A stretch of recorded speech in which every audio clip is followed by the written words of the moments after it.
Welcome to Hype's House. Ha! Us. We are back. Thank you so much for joining us. Come on in, take your shoes off on my carpet, relax, and we're going to do what we always do. But don't put your feet on my you know what. Yes, we're going to do what we always do, talk sports. For those of you who don't know, I'm your co-host, Lady T, and I'm here with Mike the Hype. And we in here. And remember, we family. We don't argue. So what's happening, Cole? All y'all cool. We just debate, okay? We just debate. So I'm going to get it off popping with your fellow beer gang brother, James Harden. I was about to say, my brother don't have a beard. No, I'm talking about beer gang brother. Oh, Lee Houston. Yeah. Oh, okay, my James Harden. Yeah. So James Harden. Monday he was over there in China. All right, meeting with fans, kissing babies, shaking hands, attending events, and doing an Adidas sponsored event in Beijing. Oh, not the hairline. He popped off at the mouth. He popped off. What did he say? said, and I quote, Daryl Morey is a liar, and I will never be a part of an organization that he is part of. Then he said, I repeat, Daryl Morey is a liar, and I will never be a part of an organization that he is a part of. Man, that's a heavy word to use. I know, lie. When you call somebody a liar, you should be ready to fight. You gotta have, when you call somebody a liar, you gotta have your facts. You gotta have facts when you say. Okay, so that's what. Okay, so I'm new to all of this. For those of you who are new to all of this, give me some background on Morey. Tell me about who he is, what he is, and just tell me about that. Well, I first discovered. No, I didn't. I first heard about. That was nice. Him in Houston. Okay. He brung James Harden in from OKC to Houston. Okay. James Harden was the sixth man for the Thunder with Westbrook and Durant. So Daryl Morey saw a number one option, a superstar in James Harden for some reason, and he was the third best player on the Thunder team. But he saw something different. So he brought Harden in to Houston, and Harden took off, turned to the step back king. Right, yes. So, I remember those days. Yeah. We went out there and checked him out there in Houston. Oh, yeah, we did go to Houston. Yeah, we did. That was Harden good old days. But, right. He brought him in, and dude just became a superstar overnight. But just some of his moves he was doing that everybody thought was travel, but it wasn't. And all of them doing it now. So if they doing it now, they traveling too. Okay. So, but what about Morey? He got there and everything was going good. Okay, first of all, let me back it up. Who is Daryl Morey? Daryl Morey is the GM for the Philadelphia 76ers right now. Okay, so when he was with him in Houston, what was he? He was a GM as well. Okay, so he brought him in and gave him a bag. So yeah, he brought him in, gave him a bag. Hell, he gave him 2 bags. Daryl Morey did, and Harden never could hold up his end of the bargain in the playoffs. But Daryl Morey made sure he gave Harden his bags. That was the thing for me. You doing a lot of basketball, but you're not producing what we want, which is championships or even getting deep in the playoffs. He wasn't giving that, but he was giving enough for him personally to get his bag. That's the way Harden felt. Like he was doing enough to get his bag. So Daryl Morey rewarded him with doing enough. So now Morey's at the point where he's like, I need something more. As time went on, Morey left, went to Philly. Harden left and went to Brooklyn. So when Harden got to Brooklyn, he was like, nah, I don't want to be here. So he left. Daryl Morey, before he left Houston though, Daryl Morey brung in Chris Paul, which didn't work with Harden. Then he brung in Russell Westbrook, which didn't work with Harden. Right. So after all that, both of them exited Houston. Houston, you know how to go. You know how to go. So Houston say, they got to go. Gotcha. So Houston hit them with the got to go sticker, and they had to go. Okay. So Harden went his way to Brooklyn, and Daryl Morey went to the 76ers. Okay. Daryl Morey loved James Harden so much that he told James, come over here to Philly, I'll get you right, and I'm gonna look out for you. They was to James Harden, they was homeboys. It's a business. To Daryl Morey, to James Harden, he thought homeboy. Right. He gonna take care of me like he did in Houston for my minimum play. So, in your opinion, so this is all about him not getting the bag? It's all about him not getting the bag. And Daryl Morey. What is it? The max contract? Is that what we're talking about? The max contract. Now, Daryl Morey probably did tell him, I'll take care of you. Right. James Harden used promise. I don't know if Daryl Morey promised, but they have a close relationship, so I'm pretty sure Daryl Morey said something on the lines of, I'll take care of you, right, or I got you at some point. Right. Because Harden did give back $15 million. He cut $15 million off his salary to bring in P.J. Tucker and another player that was in Houston, Daniel House. He brought those two in to Philly to help them get over the hump to win the championship. So James Harden did his part. He did. But at the same time, what I feel is, why give away money if you're not going to give it 100% out there to try to win a championship? Because you know you bought your coins anyway. So this is about him not really deserving that bag. Is that what you're saying? James Harden go out there, and if Daryl Morey said that, cool. Daryl Morey probably was thinking, I'll pay you back for your 15. Right.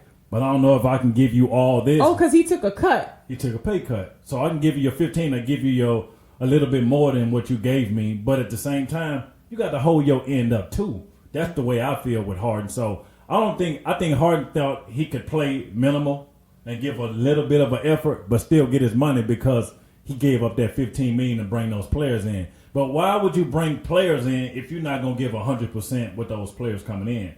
So what's the purpose of even giving a $15 million up? Right. If you're not going to play every game like it's your last and try to win something. I didn't understand that. So he was mad because that GM Morey wanted to give it to him, but then I look at the owner. Like you said, the owner, the one with the... That's the owner money, dog. Morey can say whatever. He can turn to Morey, you are the father. That Morey. He can turn to whoever he want. But he ain't got the money. But you can't get mad if you ain't got that bag. So you can't be mad if you get the bag. Now you can't get mad if you don't. If you ain't got that bag. Because Daryl Morey ain't got money like the owner. So what the hell he gonna tell James? I'm gonna pay with what? Man, please. So James Harden. Okay. So wait, my question is, do you think that he should have handled it this way? And the fact that he was over there in China talking all that smack, how you think that's going to affect things now? It's going to be hard for him to get another team because of the way he did that. The way he spilled his business on national TV. National media, I'm gonna say. And I think there's some beef between China and Morey already. Because remember, he had posted something that they didn't like. He took it down. It's been deleted. Yeah, so they already kind of, on James Harden's side. Yeah, but when he announced it, if you watch the video, people were like, "Ooh, ooh, that's what you about to do? That's what you." Well, if they're on his side, he can go play in China. They got a little change over there, but now I don't. Where's Dwight Howard playing again? Is he in China? Who? Dwight Howard. I don't know I guess. I don't know what he is. I don't know. I guess. I ain't seen. I think he over there somewhere. I ain't seen the Dwight since the Dwight around. So I don't know where the hell Dwight at. But So yeah, back to how he handled it. I'm personally not giving up $15 million if I know I'm not gonna give 100%. I'm not giving up $15 million to nobody. So that's his bag. If you know you ain't finna go in there and play your ass off and try to win a championship, I'm not giving you no money to go get nobody if I'm not gonna give maximum effort. That's free money I'm giving away. But do you think that's how James Harden approaches it? Like, I'm about to just chill. Daryl Morey, his boy. In Houston, he couldn't get him over the hump and got his big bag. He played good enough. He won MVP that year. I'd have gave it to him that year. The year he didn't win MVP, I wouldn't have gave him no max contract because, You're not playing up to a max contract. I can't. And then he did it again. Where's Waldo in the playoffs? Right. Where's Nemo? Right. That brother's still swimming. Right. And then he gave him another bag in the steps. So I think he's fed up. He at this point like, I can't keep doing this and you're not giving me something. Either me or you. Or maybe this owner is not Houston. It's either me or you. Right. Either I'm going to give you that money and lose my job and you get your money, or I can't give you that money and I got to keep my job. So it's pick one. Daryl Morey said he ain't getting fired. If I give you this money, I'm putting myself on the line for you, and I done did that before, and look what happened. You didn't show up when I gave you the money. And I gave it to you because you are a hell of a player, but you can't get me where I'm trying to go.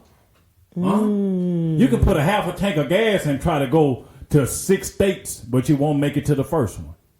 But I can almost get you there. But when you get to that damn E and you ain't got no money, what gas you gonna put in to get me to where I need to go next? That's James Harden. Okay. He can get you the first. He can get you the first step. He can get you he can get you the first city. But when it's time to when it's time to go to where we're trying to go, he can get us to the pit stop, but can't get us to the finish. Okay. Yeah. So I don't know. But the way I agree with you, the way he handled it is just gonna make it worse for himself. Yeah. He went on the homeboy rant. I'm over him. I'm just a little bit over him. It's always something he wants. He's a little whiny to me. And Embiid has taken Philadelphia off his social media. Wait, what? He took Philadelphia off his social media. He took Philadelphia off of something else on social media that he was attached to with the team. And almost he's tired of it. All that Daryl Morey and Harden situation, tired of it. So he's on edge. Oh. He's on edge. He's tired of that. James Harden ain't been showing up for him to be the number one, number two punch. The number two punch on the team with him. He's not been showing up, so Embiid frustrated. And they messed up. They gave him MVP. Yeah, he like, look, I'm elevated. My skill is elevated. You see what I can do. I need some help. I need something real. I need something to stand on. But what I say about Embiid is he jumped in the water with James Harden and turned to Nemo too, because I couldn't find him in the playoffs when they got real. Where you at? I guess so. But then you got Tyrese Maxey, who I always talk about. Dude, little youngster cabal. Right. I like him I think I was telling you, I like Maxey more than I like Harden. I would get rid of Harden and play Maxey because he's that good. They don't trust him. I see it, but they don't see what I see. Well, I mean, maybe they do because they ain't giving Harden what he's looking for. Ain't nobody giving you a lot for Harden anyway. You think? What you gonna do for him? What can you do for him? What? James Jackson, whatever you done for me. You can't do nothing for me. You can get me to a point, and I know that's the end of it. I agree. So what I'm trading? You're right. Okay, I'm going to switch gears a little bit. Speaking of crazy-ass comments, I'm going to switch to the NFL. Okay, during an appearance earlier this week, Aaron Rodgers. Uh-oh. And I'm going to do a direct quote again. He said, "It's really been better than I could have expected. It feels like sometimes that I woke up inside of a dream." Oh. What did Joy? Into a dream. And that this is my life playing out. I pinch myself at various times throughout the week, every single week that I've been here. Oh, man. Womp, womp, womp. Caroline. I just feel like, why is he so goddamn dramatic? Very fine. No, bring it back. Now, I'm coming back, but I had to do Caroline. But then what I want to tell him, fool. Okay, fool. Craig. Brother, you in New York City. If you lose more than 3 games, they gonna get your I'm glad you're talking about that. Let me. Because see, this was gonna wake him up. This was gonna wake him up. The hell up out of there. This is what's gonna wake him up. Man, let's talk about the start of the regular season and their hard ass schedule. Woo! First week, Bills. Second week, Cowboys. Fourth week, Chiefs. Week 6, Eagles. Oh, Heights. So, what if he lose to these big dogs? Okay, you're gonna be 2-4. Let's say you win the other 2, you lose these 4.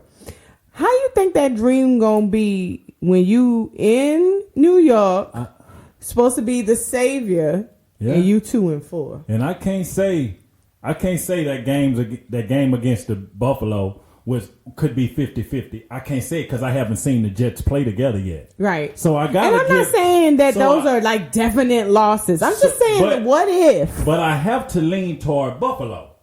They did that before. Yeah. I know what their team look like. Yes. Every team you name, they have some even including the Cowboys, that's just an accident waiting to happen. Like all the time. But they still got a hell of a defense. Right. So they're gonna be in the game anyway. Right. Because their defense so good. So that's crazy. He talking about pinching his damn self here in a dream. Brother, you got the hardest schedule in the NFL the first 6 weeks. My God, help him please. Jesus Christ, and his offensive line looked like dumpster juice. Lord, not dumpster juice. Man, they was playing against the Panthers, and oh my God, you talking about this one of the preseason games? Oh man, they looked like dog water. Starters though? They looked like dog water. Oh Lord! And I was like, Aaron Rodgers, 40-year-old, gonna stand back there and take that. You're not Joe Burrow. You're not 25. You're like more close to 45. And you think you're going to stand back there and offensive line play that bad and you're going to be able to move around? You're not young no more, dog. Well, what you always say, we shall see. They was talking about in the draft that the Jets should draft the offensive lineman. No, they went a whole nother route. So they didn't get what they needed. They got what they wanted. So now he got to stand back there. All that pinching and that dreaming, baby, that might turn to a nightmare. And on top of that, the media gonna eat your damn lunch without you even offering it. Yeah, if you do, Jesus. And I don't even know why. That's the media capital too, New York. He tends to do that a lot. Well, like he'll make media. some comments. Well, sports media capital, right? So he tends to do that a lot. He makes these crazy ass comments before. You know he wants things really pop off. Yeah, he like Aaron Rodgers, swaggy Roger. Had the little Danica Patrick was his girl. The little NASCAR girl. That was his girl. You know what I'm saying? Not the NASCAR girl. How you say NASCAR girl? GUHL. No. Girl. Yeah. Good. Okay. All right. But I just want to make sure it's clear. I'm going to write that down somewhere. He get around, but that swag ain't going to help you win games. That being overconfident sometimes and being arrogant at times ain't going to win you NFL games. So well, let me ask you this. I mean, was Green Bay really that bad? For him to be sitting here and saying that he's in heaven right now, it's a dream. It was so. What is the difference between Aaron Rodgers Green Bay and Aaron Rodgers Jets? It started off with the same pinch and dream in Green Bay. Started off the same. Really? Beautiful. Oh man, it was wonderful there. It's all about Aaron. But sometimes. Dreams can come nightmares. Yeah. He woke up one day and said, Green Bay, I can't do it no more. It's not working. I hate being here. I need a fresh start. Man, it's just like being in a relationship with somebody for a long time. And everything's going good for 5, 6, 7 years. It's great. Everything's good. See that 8th, 9th year, you're like, okay, I kind of want to do something else because what I was working on with this person is not working anymore. So maybe I need something new. So you get that new person you're dating and you're like, oh my God. It's like a new broom sweeps clean. A new boo-boo. That's what we're going to call it, a new boo-boo. So, and you like, oh, I just feel so, what you did earlier, that you can't, amazing. I'm in love. Yeah. It's you can't believe it. Somebody pinch me. Yeah. Uh-huh. all that. Yes, somebody put $5,000 in your mailbox, and you say, "Where that come from?" Right, but you know, it's like but back to your relationship analogy. It's 80-20. Yeah. Okay, so now you with the Jets, you getting your 20%. Yeah, like, you think the grass is greener. We shall see. The Jets are that woman that walk in, you like walk in the party, you like, oh, she fire. I have to talk to her. And then when you get her, you like, I can't believe I got her. Until she turned on you the next 6 months. She got some emotional baggage. And you like, she still be talking to her ex. Yeah. You know, all kinds of other stuff. And you like, so she really a gold digger. She can't keep no job. She be asking you for money. But she's she lazy in bed. but she's hella good at what she do. And what is that? She could present herself. She can present herself well. I think the common denominator, I think the main issue and the main thing is all about Aaron, really. So we'll see. So it's all about him and what he does in this team and in this organization. So it's on him. We shall see. He the veteran. And them all young players. I know. It's a very young team. So. Yeah, so you know him. He has sharp patience with young players. He does. And he was already sounding kind of frustrated a little bit. Really? With them in practice, just because they wasn't blocking. He was on the sideline watching. He was frustrated a little bit, like, come on, man, we got to be better. So, hey. You in a dream. Yep. Good luck. Yeah, it's tough, but we shall see. Okay, let's talk about some more of these preseason games, because I know you watched, you analyzed, you took notes. Oh, yeah. So we're going to talk a little bit about them. You're going to give me your opinion on what you saw and what you think's going to happen. We're going to do a back-to-school edition, right? So I'm going to give you a team that I know you watched one of their preseason games, and you're going to tell me first day of school, they're going to be in the front of the class. They ready. They going to be killing the game. They're going to be straight A's. Let's go. You're going to tell me B. They sitting somewhere in the middle. Yeah. Well, I don't know. They still got to feel things out. It may be a little bit more about socializing, getting in a good spot with their friends. Or you're going to tell me, they sitting in the back of the class. They ain't ready. Yep. They ain't got a pencil, a pen, a book sack, a piece of paper, a ruler, nothing. What they doing here? Yeah, they just chilling. They ain't ready. It looking sketchy for them. Y'all know y'all was in school like that. So, front of the class, middle of the class, back of the class. Okay. Team number 1, the Colts. Man, that's the back of the class. Why? Why did they start Anthony Richards? Come on, man.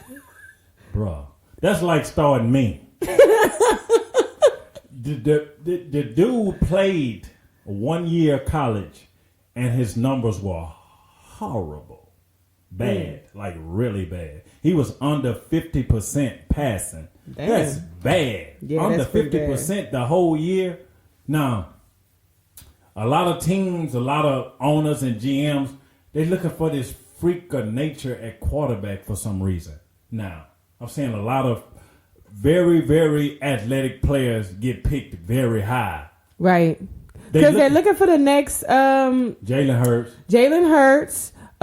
Justin Fields. Yes. They're looking for the next Mahomes. Michael Vick. They're looking for the next Lamar Jackson. Yeah. Everybody's not that. No. You got to really do your research. Lamar Jackson won some big games, man. Right. Vince Young, he's one of them too. Very athletic, went to Texas. Right.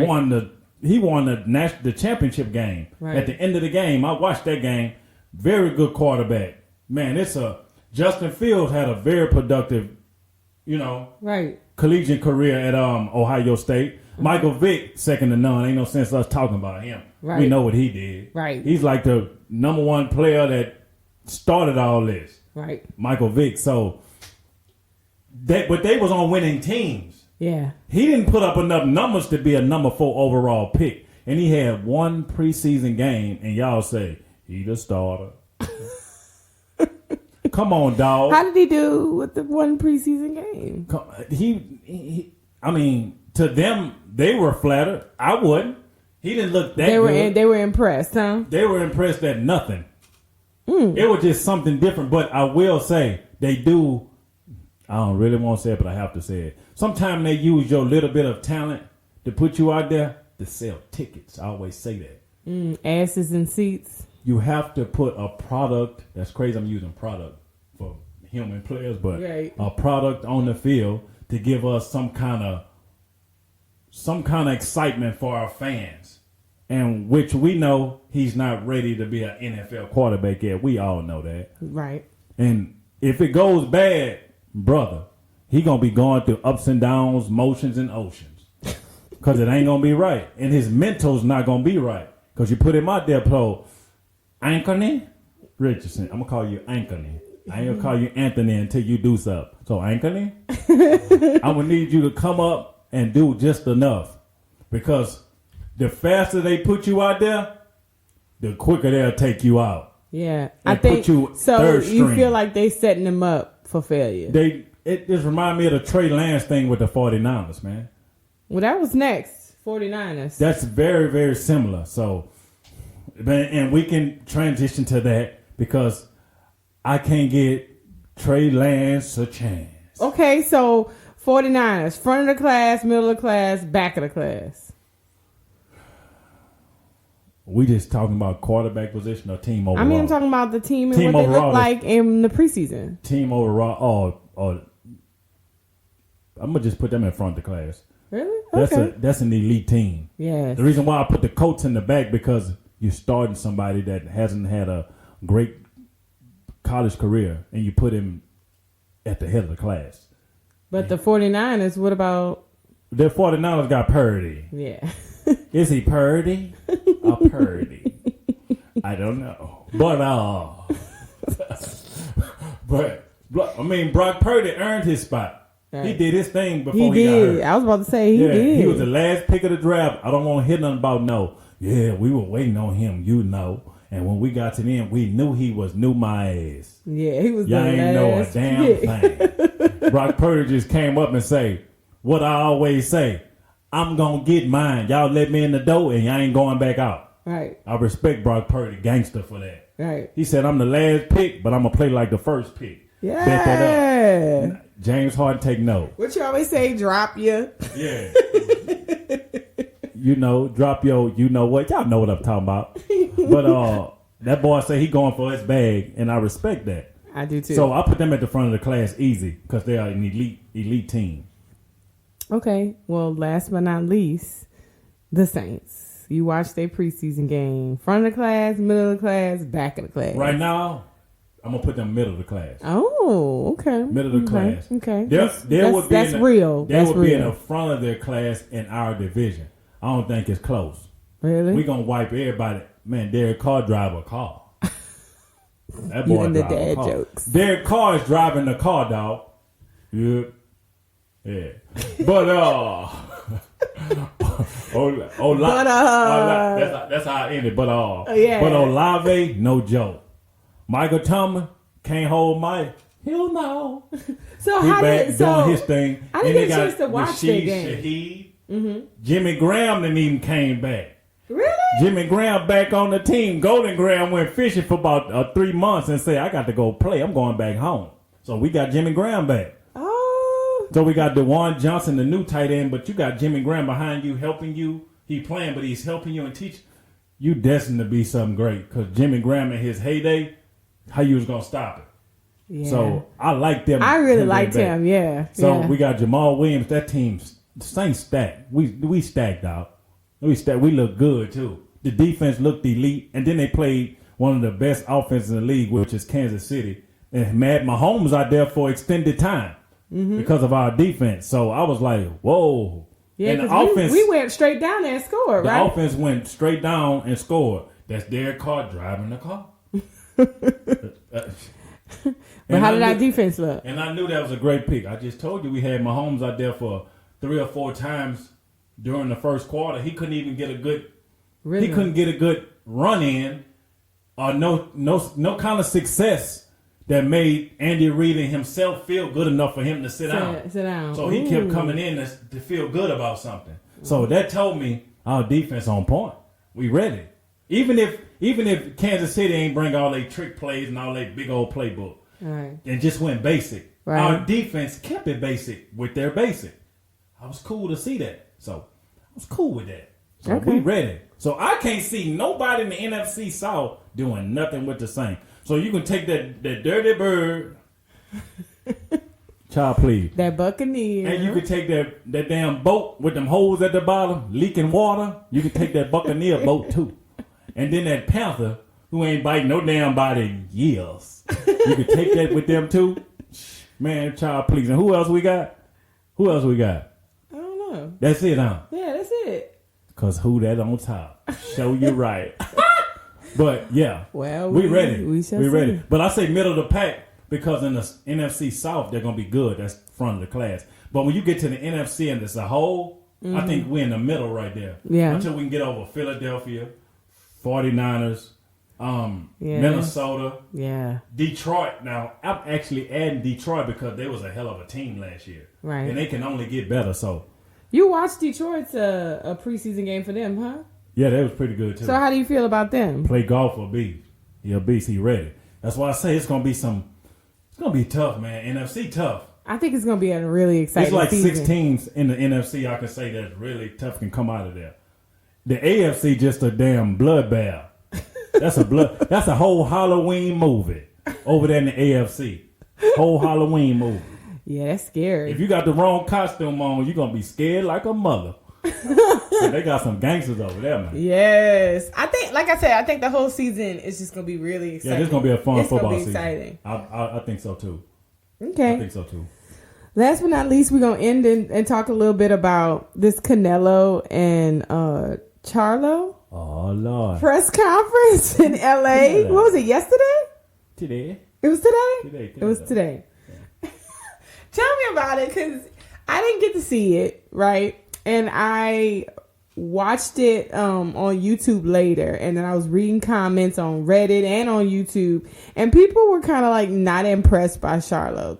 They thought that he would have been a little bit more hype, a little bit more amped. He trash talk. Yeah, he trash talk. That's his thing, and he didn't. He seemed like one person said a fanboy. Yeah, he didn't talk no smack at all. It was waiting on that part. So, like, what did you see when you watched it? What you thought? Well, I'm gonna start from the beginning. Okay. Charlo been talking about Canelo for like 3 years now about Canelo doing this, Canelo doing that. You got to give him his flowers. You got to appreciate him. He's done this for the sport. He's did that for the sport. Brother. Please. Get off his... Brother, please. That is not Muhammad Ali. Right. That's Canelo. Right, but Canelo is Canelo. He's not Muhammad. Okay. If you're going to talk about Muhammad Ali like that. Right. Because he was a brother. That was the difference. Right. Okay, but you can't be mad at that man respecting him. That's too much. I'm trying to beat you. But then Canelo walk out like he a Mexican mob boss with his silk shirt on. He was GQ. Shirt open. Walking out. Canelo. That's how he walked out pimping. You know. Talking to the ladies in the crowd. You know. Smiling and waving. He was doing the damn thing. That nigga like Canelo like he's on a runway, dog. Really? And Charlo coming out there like this. He coming out there mugged up, but ain't saying nothing. Nothing. Just everything is awesome with Canelo. His facial expressions look like he's ready, but when he opened his mouth, it looks like he's scared. He's on Canelo's side. Brother, you got to have more bark than that, and then Canelo got more bite and ain't saying a lot. But didn't I say that about Errol? Yeah, and Terrence? But at least they did a little trash talking. Right, but I know, but at some point it just seemed like he was too timid. And I feel like when you come out there too timid and not bucking yourself up, I'm not saying you have to buck yourself up. It was just giving nervousness to me. And so I think this is what Charlo is giving. I don't even think he's giving nervousness. He's giving like, I don't know. He gave the same facial expressions and nervousness with Terrence Crawford. Right. And Crawford was actually in the ring, was nowhere by him, and he looked nervous. So he's on side of Canelo, but I think he's respecting him too much. Canelo started talking in English, and he's like, oh, his English is getting so much better. Fool, shut up. Tell him you don't like him, I'm going to whoop your ass. You better have something. You just want drama. You just want drama and beef. No. I don't want it to get reckless. I don't like drama and beef. I like to state your competitiveness. Claim. I like to state your claim. Right. This is what I do. I'm undisputed. Jamell Charlo's undisputed. Yeah. Canelo's undisputed. I'm undisputed. But if I'm Charlo, I'm undisputed too. I do this too. So I'm finna come give you the business like I gave everybody else and got all these other belts. I'm coming to get yours. I'm just saying. So, like I said, he's too nice. You like the mess. Not really the mess, but I want to stand on what I did too. He's not standing on what he's accomplished. He's standing on Canelo done so much. What about yourself? It's called self-confidence as well. I don't care who you up against. So he just ain't coming with any self-confidence. No, he keeps saying Canelo. Well, put a silk shirt on, pimpin', and walk out with him and wave at the ladies and thank you this and that. Do that. But I don't understand. Look, I'm a man. I'm a man. Okay, not a man, a man. Okay, man. I'm gonna give you your respect. You've been making up words this whole episode, but go ahead on. I'm gonna give you your respect as a man. Okay. But I'm gonna make sure you know I'm a man too. Okay. And Charlo's he's not selling me the fight. I don't want to buy the fight. I don't want to buy it. I don't know how I'm gonna watch it, but I don't want to buy it. You know what I'm saying? I just don't, man. Oh, you gonna watch it? But I really respect Canelo, and Canelo's like, yeah, I don't like the beef. We don't have to talk to have a big fight. I like to relax and lay back and just let professionals be professionals. That's how Canelo finessing you. He's saying he don't want it like that, so you can stay grounded and not have no energy. And then when it come time for you to be in the ring, he gonna be relaxed your ass. And he gonna tell you. That's why I said that. You get me? Oh, I get what you're saying. Yeah, okay. Make Canelo do something that he's not used to. Maybe he'll fight. And it may throw him off. Maybe get him mad.Maybe he'll try to do something. So he not in his head. No, don't just be Canelo. And he walk in to the lady. Man, golly. I'm finna come whoop your Mexico, your taco burrito. Man, don't say that. But I mean, Canelo rep his people. He said, my Mexican people coming through, they love me, I love them. He rep his people. As well as Jamell rep his people. He said, I'm representing for my people, for my culture, my people. But for the culture, dog, you got to say something else. Once again, you just like the mess and the drama. I know, but you can't leave Canelo too relaxed. He gonna whoop yo. You know. So you got to rile him up. Yes, you got to throw him off. If you too relaxed, Canelo already relaxed. Well, this only the second press conference. There's another one, right? And then you got the weight. I think Charlo gonna get rowdy, crazy. The closer he waiting on Canelo to say something. He just don't like. But I don't think he's going to. I don't think he's going to. He's not, and that's what I'm just. I don't know, man. Jamell faces don't be looking like he's confident. Really? With Crawford, he ain't look like. And Crawford wasn't even in a ring. And he was telling James Harden, man, he not even in my weight class, man. In the audience. So, when he asked him, yeah. Bro, you should have said, well, when it's over, Earl, my boy ain't get him. I'm finna go, I'm about to handle that. The way Jamell talk, that's how he talk. So why am I going to act like he's not messy when Jamell Charlo talks mess all day long? Yeah, so it does make you... look at him side-eye that he's so chill right now. Crawford ain't in my weight class. I ain't worried about him. You know, that's not how you talk. I'm going to fight Canelo. What do you worry about me for? Come on, dog. And all that message you talk on social media all day. All that mess. Come on, dog. I'm just right. Don't be like that when you get in front of him. Well, he did say he was going to take his belts, and then he was going to see what Bud was talking about. You don't want to see that. Them two Hall of Fame fighters. If he beat both of them, I got to crown that man a monster. Like, you one of the best I ever seen. If he beat Canelo and Crawford, that's two of the best to ever step in the ring. So, do you think he's capable? No. No, a hot no. Hot no. He's not showing the mentality that I'm confident enough that I could do that. You talk a good Well, game. he may surprise you. Yeah. And we got some time. I've been surprised before birthdays, Christmas. I've been surprised. But that gift wasn't as big as I thought. You got to give me something I ain't never seen. Oh, Charlo, okay. let's get it. All right. We shall see. I'm ready. I might buy it if you talk a little. I might. Other than that, Yeah, no. I'm just keeping it real. All right. I think we have taken up enough of your time. Yeah. If you did not catch this live, it will be on YouTube. It will be on Spotify. It will be on Apple Podcasts. Yeah. You can listen to us. Please subscribe. Please. And hit that like, people. Like and share to everybody. Not just everybody. Everybody. Yeah, all that. Yeah, all that. So once again, we appreciate you. You ain't got to go home, but you got to get up out of here. Have a wonderful, beautiful night. Yeah, boy. And we'll see you next week. Yes, sir. Bye-bye.